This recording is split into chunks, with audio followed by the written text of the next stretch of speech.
Ok, estamos de vuelta. Em, entonces, déjenme decirles un par de cosas más y con este par de cosas más em, pasamos después al capítulo siguiente. Em, entonces, hemos obtenido los valores propios, hemos obtenido determinado si el sistema era estable, etcétera, etcétera. Está, eso está genial. Pero quizá queríamos tener información sobre la dinámica, ¿no? En particular, nos gustaría saber la velocidad, quizá a veces, nos gustaría conocer la velocidad de convergencia, simular trayectorias, etcétera, etcétera. Entonces queremos tener, como se llama, como una forma cerrada, digamos, con la cual podamos trabajar, ¿no? Entonces, pero lo que hemos hecho hasta ahora nos va a servir, ¿no? En particular esos valores propios van a ser muy útiles para escribir el sistema. ¿Por qué usamos valores propios? Entonces, intentemos, o quizá déjenme reescribirlo. Básicamente teníamos el sistema de xt más 1 igual a hxt. Y lo que habíamos dicho es que esta matriz H se puede escribir como... que ya no se llega a analizar, pero si me da un segundo. Se puede escribir como B a la menos 1, la matriz lambda y la matriz B. ¿Ok? Profe, Sí, por es que favor. no se ve lo que está escribiendo. No estoy. Gracias. Ahora comparto. Ah, Gracias. puedo reciclar un viejo chiste de profe para ver si seguían, ¿no? Y fantástico, María Jesús, porque me acabas de confirmar que seguían, así que te lo agradezco. Hoy está escribiendo.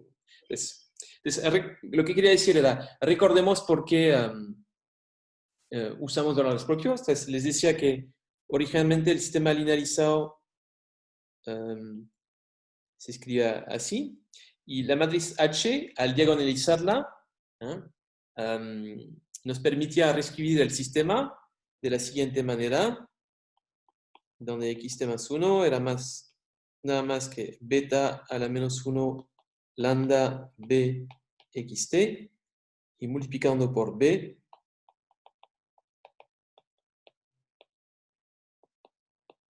teníamos lo siguiente. Y habíamos llamado esto z, esto es zt, ¿eh? Y al final, lo bonito de reescribir el sistema de esta manera es que, ay, parece que no tengo batería. Es que, bueno, podemos tener entonces un sistema de ecuaciones donde cada ecuación era independiente una de la otra. Y habíamos dicho que esto está genial porque básicamente el análisis que habíamos hecho en el caso univariado lo podemos repetir para cada una de esas ecuaciones, de cada una de esas ecuaciones de ese sistema. ¿Okay? Y por eso trabajamos con esos valores propios. Y esos valores propios jugaban el mismo papel que las pendientes en el caso univariado. ¿Okay? Eso era la idea. Um, Ahora, como ven, acá hemos pasado del X a Z, ¿no? Y por eso usamos valores propios. Y cuando uno quiere tener la trayectoria de X, lo que tenemos que hacer es volver a pasar de Z a X. ¿Ok? Pero lo podemos hacer fácilmente reconociendo que básicamente la matriz H se puede escribir así, etcétera, etcétera. ¿Ok? Entonces, al volver a pasar de Z a X,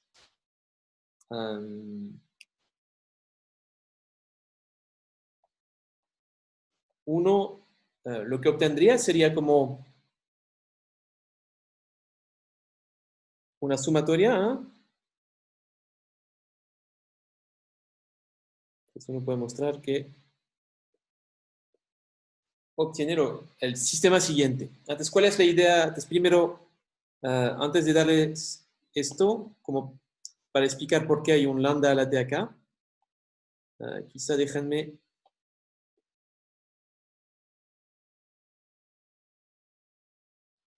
focalizarme únicamente en el sistema de Z, ¿no? Si tengo el sistema escrito de esta manera,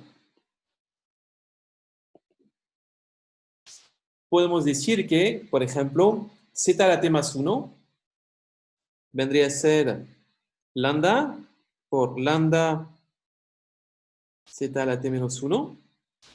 Y entonces aparecería un lambda al cuadrado Z a T menos 1. ¿Okay? Y de manera general, un Z a la T más 1 sería nada más que lambda a la potencia T por el valor de Z en el momento 0. ¿Okay? Entonces, de manera recursiva, digamos, como el lambda básicamente hace el vínculo entre ZT y ZT más 1, ¿eh? Para obtener a partir de un valor inicial de Z, el valor de Z sería la potencia T más 1. Tendría que agarrar el valor inicial, multiplicarlo por lambda T veces y obtendría el valor de Z en T. ¿Okay? Entonces, cuando pasamos de Z a X, vamos a tener algo particular, algo parecido, quiero decir. Va a aparecer un lambda a la potencia T, ¿eh? Pero este lambda a la potencia T lo va a multiplicar unas constantes que tenemos que determinar y unos vectores propios. ¿Y por qué aparecen los vectores propios? Es porque habíamos dicho que esta matriz B que tenemos acá es justamente la matriz que incluye los vectores propios. Eso habíamos dicho. Ahora, sé que la palabra vector propio puede asustar. No sé, ya los asusté con valor propio, ¿no? Pero no se preocupen, no vamos a tener que calcular esos vectores propios, ¿no? En particular, lo único que tenemos que hacer al final del día es simplemente determinar unas constantes que puedo llamar, ¿cómo las puedo llamar? Una notación que no he usado. Entonces, K lo hice para el capital. L, no, trabajo. No tengo trabajo. L. Unas constantes L, donde L es L sub I, más bien. Es nada más que el producto de C multiplicado por D. ¿Okay? Y esas constantes L sub I las vamos a poder determinar de la misma manera que acá incluimos el valor inicial en el tiempo C. ¿Okay? Y saber si el sistema es estable o no nos va a permitir determinar el valor de estas constantes. En particular, dado que el sistema es convergente, sabemos que las partes explosivas de este sistema no pueden dominar las partes convergentes. Si no, el sistema no sería estable. Entonces, como ya sabemos que es estable, podemos decir, en el ejemplo que teníamos, que C sub 2 va a ser igual a 0. El C sub 2 era la constante asociada al valor propio lambda sub 2, que ya hemos dicho que era mayor que 1. ¿Okay? Entonces va a ser así de simple. Cuando ya hemos determinado que el sistema era estable, ¿no? En el caso de este ejemplo, lo hemos hecho. Hemos dicho que había una variable de estado dentro del círculo de unidad y una afuera. Sabemos que las constantes asociadas a la parte explosiva tienen que ser 0, porque si no el sistema no sería estable. Entonces, el caso de nuestro ejemplo, el vector xt va a ser nada más que una constante L1. Déjame ser incluso más preciso.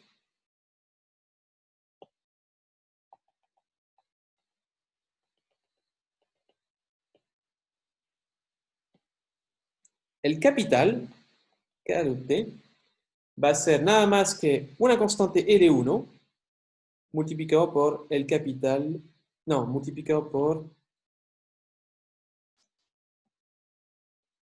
lambda 1 a la potencia T. ¿Vale? Y entonces, esta constante L1, ¿cómo la puedo determinar? Es muy fácil. Otra vez, puedo usar las condiciones iniciales. ¿No? Entonces, si reconocemos que Kt es simplemente K0 multiplicado por lambda T, lambda 1 a la T, ¿no?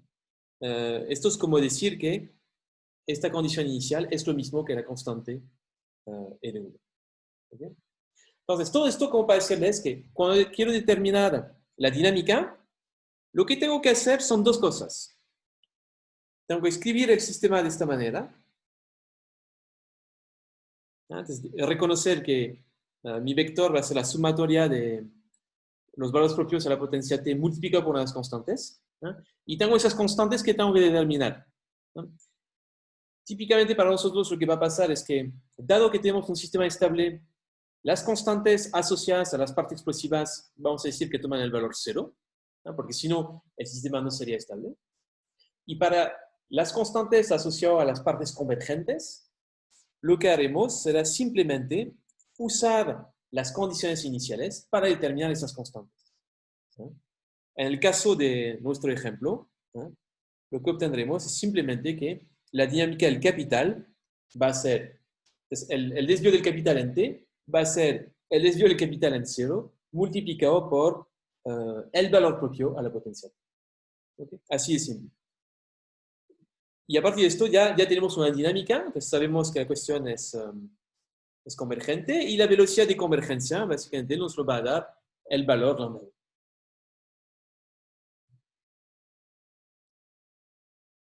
Esto sería entonces para la parte linealización. Ahora, hay más cosas que les podría haber enseñado el caso del modelo neoclásico. Por ejemplo, cosas que no voy a poder ver es cómo se comporta el modelo cuando efectivamente tengo crecimiento. Entonces ahí lo podía haber hecho con la misma manera que vieron solo, por ejemplo, con crecimiento en la TFP, con una senda de crecimiento balanceado, etcétera, etcétera. Entonces no voy a ver esos detalles, ¿no? Pero bueno, si tienen dudas sobre este tema, les puedo dar lecturas o podemos quedar para que les explique un poco más en detalle cómo podemos introducir crecimiento. No es complicado, es usando trucos que seguramente ya vieron en pregrado cuando vieron el modelo solo. Pero como quiero avanzar en la materia, que hay cosas más adelante que considero más importantes, no voy a ver esta parte y me voy a mover directamente al siguiente capítulo. El siguiente capítulo va a ser un capítulo sobre ciclos reales. Antes dicho esto, doy por terminado el capítulo sobre modelo neoclásico de crecimiento. Y el capítulo siguiente va a ser entonces un capítulo sobre ciclos reales. ¿No? Ciclos reales va a ser un modelo muy parecido que el modelo que acabamos de ver, con un par de extensiones. ¿No? En particular, vamos a querer hablar de ciclos. ¿No? Entonces, vamos a necesitar introducir variables que hagan que la economía pueda entrar en una recesión o pueda expandirse. ¿Okay? Y la manera como lo haremos será simplemente considerando una probabilidad total de los factores que va a ser estocástica y va a fluctuar, ¿no? Y su fluctuación va a hacer que a veces, bueno, la economía le va a ir bien y a veces la economía le va a ir mal. ¿Okay? El modelo que vamos a ver ahora es un modelo que está bueno para pensar, por ejemplo, las crisis petroleras. No sé si se acuerdan de sus clases quizá de historia o de historia de los hechos económicos. En los años 70, muchos países de la OCDE se vieron pegados por un aumento en el precio del petróleo. Pasó 2 veces y esto generó crisis. ¿No? La idea es que, bueno, hay había unos pocos países que producían petróleo y en un momento, por el poder de mercado que tenían, decidieron subir sus precios. ¿Okay? Al subir los precios, esto generó una presión sobre el costo de las empresas en muchos países del mundo. Y entonces, bueno, algunas empresas tuvieron que cerrar, otras tuvieron que despedir, y eso tuvo consecuencias macro para muchos países de la OECD. El modelo que vamos a ver, el tipo de shocks que va a tener presente el modelo, se va a parecer mucho a esos shocks en el precio del petróleo, en el sentido de que va a cambiar la razón producto marginal, costo marginal, si bien. Al cambiar esta razón, hay un ajuste que tiene que operar, y, etc. ¿Okay? Entonces, para shocks que se llaman reales, el modelo hace un buen trabajo. Obviamente, para otras recesiones, pienso, por ejemplo, en la recesión de hace 10 años atrás, la recesión financiera. El modelo que vamos a ver ahora no puede ser un buen trabajo, porque el modelo que vamos a ver es un modelo real. Entonces, el mercado financiero va a ser perfecto, y esta perfección va a hacer que no podemos generar recesiones por este canal. Pero sí, la recesión que estamos viviendo ahora, en cierta medida, puede ayudar a entender algunas dinámicas, porque efectivamente el lockdown, el confinamiento, puede tener un sabor, si puede decir así, de un shock de productividad, en el sentido de que es un shock a la oferta de bienes. Entonces la gente, si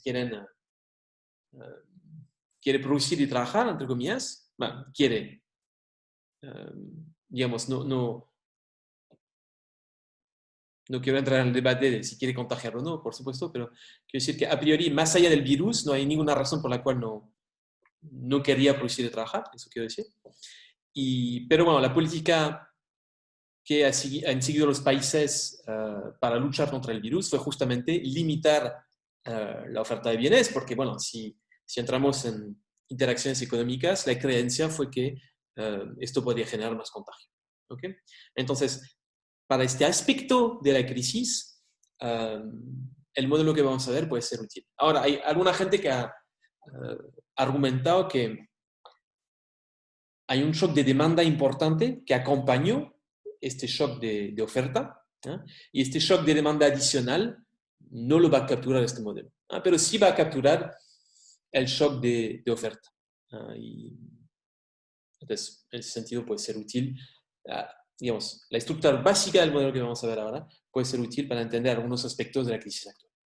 Ok, entonces, primera cosa que hablé mucho, pero es para decir que básicamente la manera como vamos a generar recesiones de este modelo es considerando una TFP que fluctúa, y a veces cuando cae la TFP, eso necesariamente va a generar una recesión. Y lo otro que vamos a hacer, déjenme compartir pantalla.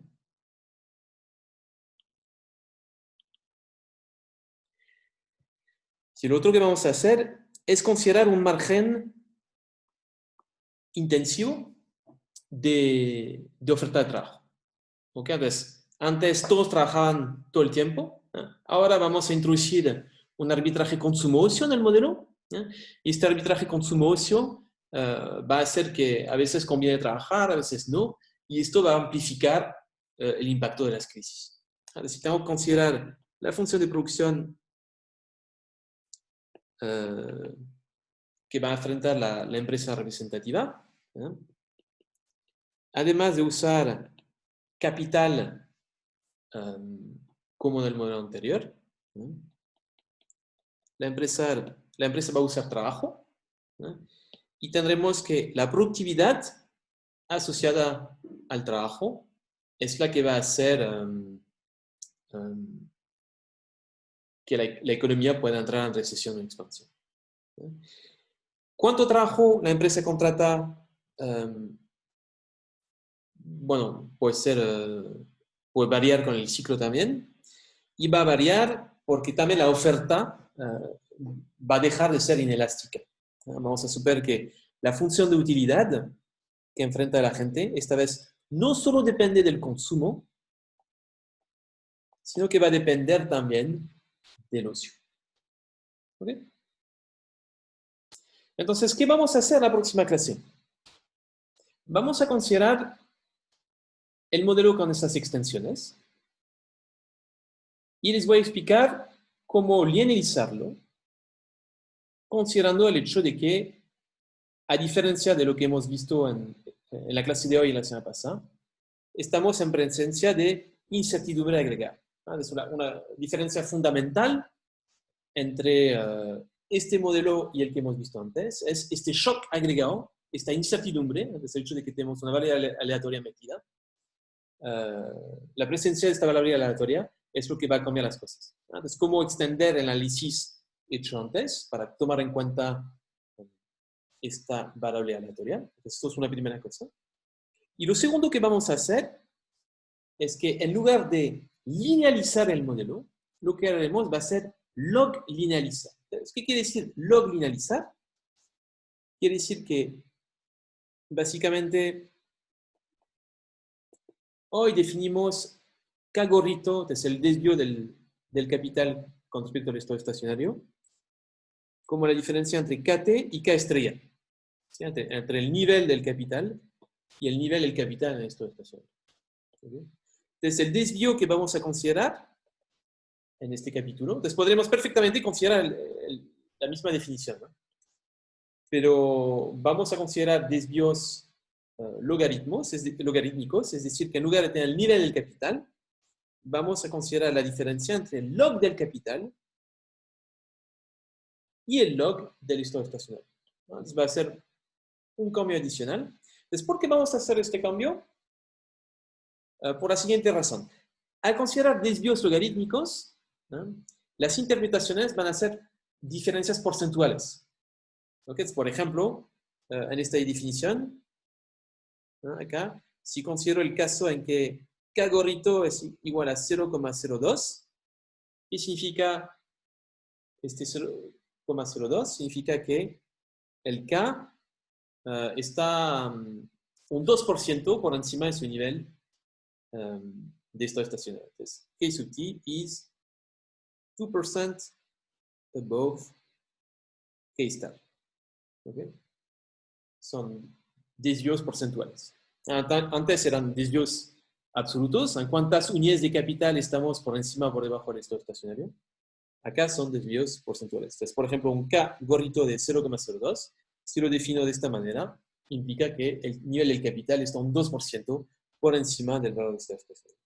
Si tuviésemos un K gorrito de menos 0,1, significa que estamos un 10% por debajo, etcétera, etcétera. ¿Okay? Entonces, las interpretaciones son porcentuales. ¿Ya? ¿Y por qué se hacen esas interpretaciones porcentuales? Simplemente por el hecho, creo que eso lo dije alguna vez, el hecho de que muchas variables en macro suelen tener un componente de tendencia. Entonces, por ejemplo, si veo el PIB, su evolución en el tiempo, suele siempre ir para arriba.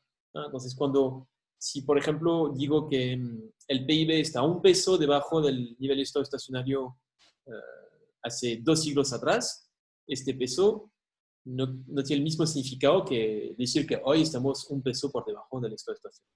En ese sentido, preferimos comparar porcentajes y decir el PIB está, por ejemplo, un 2% por debajo de su valor de estado estacionario. Y esto hace más sentido compararlo con un 2% hace 2 siglos atrás. ¿Okay? Entonces, al hacer esas interpretaciones en términos porcentuales, no cambia mucho. Entonces, todavía podemos escribir, si quieren, a priori, habíamos escrito el sistema como xt era igual a h xt menos 1, ¿no? O xt más 1 más bien, era xt más 1 y h por xt. ¿No? Entonces, se puede escribir el sistema de la misma manera, pero la diferencia es que ahora simplemente esos x gorritos son desvíos porcentuales. Entonces, tenemos que calcular la matriz H de manera a tomar en cuenta que estamos hablando de cambios porcentuales. ¿Okay? Entonces, eso haremos la próxima vez. Entonces, presentarles una metodología que tome en cuenta